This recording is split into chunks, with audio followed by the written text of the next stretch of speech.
சங்கீதம் அதிகாரம் 28. என் கன்மலையாகிய கர்த்தாவே, உம்மை நோக்கிக் கூப்பிடுகிறேன். நீர் கேளாதவர் போல மவுனமாயிராதேயும். நீர் மவுனமாயிருந்தால் நான் குழியில் இறங்குகிறவர்களுக்கு ஒப்பாவேன். நான் உம்மை நோக்கி சத்தமிட்டு உம்முடைய பரிசுத்த சந்நிதிக்கு நேராக கையெடுக்கையில் என் விண்ணப்பங்களின் சத்தத்தைக் கேட்டருளும். அயலானுக்கு சமாதான வாழ்த்துதலை சொல்லியும் தங்கள் இருதயங்களில் பொல்லாப்பை வைத்திருக்கிற துன்மார்க்கரோடும் அக்கிரமக்காரரோடும் என்னை வாரிக்கொள்ளாதேயும். அவர்களுடைய கிரியைகளுக்கும் அவர்களுடைய நடத்தைகளின் பொல்லாங்குக்கும் தக்கதாக அவர்களுக்கு செய்யும். அவர்கள் செய்கைகளின் செய்கைக்குத் தக்கதாக அவர்களுக்கு அழியும்.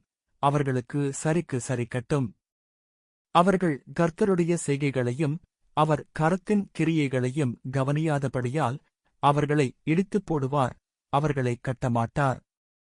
கர்த்தருக்கு ஸ்தோத்திரம்.